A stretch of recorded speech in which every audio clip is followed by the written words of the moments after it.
So you might think this is a tutorial video. It's not. These 5 skills are the ones that I found personally the best 5 skills to use in a game once I've mastered them. And by mastered them, I don't mean that I can do them 5 times out of 10. I mean I can do them 29 times out of 30. So these are 5 basic skills that I think can help you in a game situation.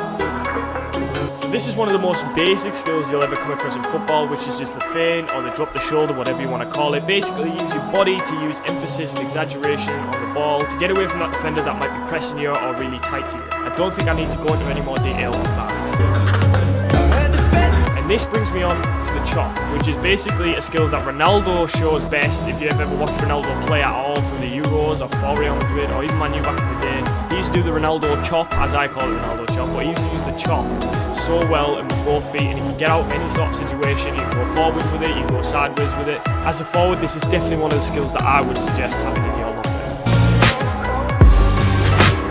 Now this brings me on to one of the most popular skills you'll ever hear about, which is the step over. You can do your right, your left, you can do it with both feet. For now I'm just going to show you one foot here. It's basically like the feint, just with stepping your foot around the ball, which makes your defender think you're going to pass it to that direction or step that direction, and then in fact you go the other way. Now we're moving on to a bit more of an advanced skill. I think once you master this, it can be one of the best skills ever to use in a game, and this is definitely a skill that comes to my brain first. Now I call it the flip-flop, which you guys might find quite weird. But like I say, this is one of the skills that I use the most. I love this skill. It's just one of them that comes to my brain first, I guess, when I'm on the pitch, like I said. This is definitely the skill that I use the most on the pitch. I think obviously there'll be more advanced tricks that I use as well, but only in certain situations for different scenarios. But yes, master this one, boys. It's one of the best skills to use, honestly. He's not the CEO.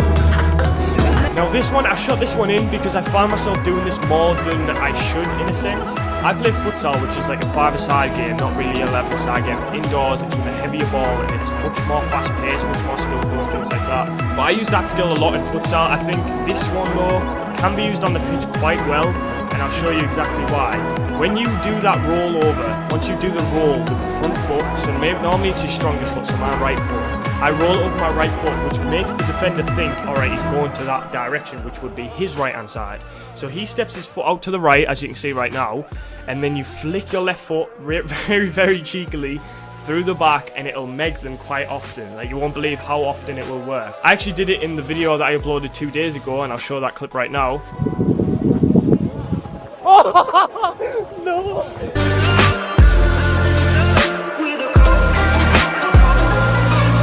Like you say, it's just super cheeky, it's always on, and you've seen how small the gap was to meg him and how quick it happened. Like, honestly, they will always stick their leg out. Only top defenders won't notice what you're doing. And if you do this more than once a game, they might click onto it and they might try and stop the meg from happening, which then you can use other combinations and practice more skills. But yeah, I hope these 5 skills here helps you lots. I think like these are one of the best skills that you can use, and I think one of the most basic as well. They might not look basic at first, but if you just practice and put hours in, you can definitely master them, and you can definitely start producing them in games and training situations. If you guys want to see more videos like this or more advanced versions, I think I've used more skills than I can remember in games and stuff like that. So if you actually want to see that and you want to see more advanced sort of like, I guess they're not really tutorials, they're just sort of showing you guys and you can practice them. If you want to know how to do them, I guess slow-mo the video down, or I can start telling you guys how to do these. But yeah, it's been your boy Mikey, I'll catch you boys tomorrow.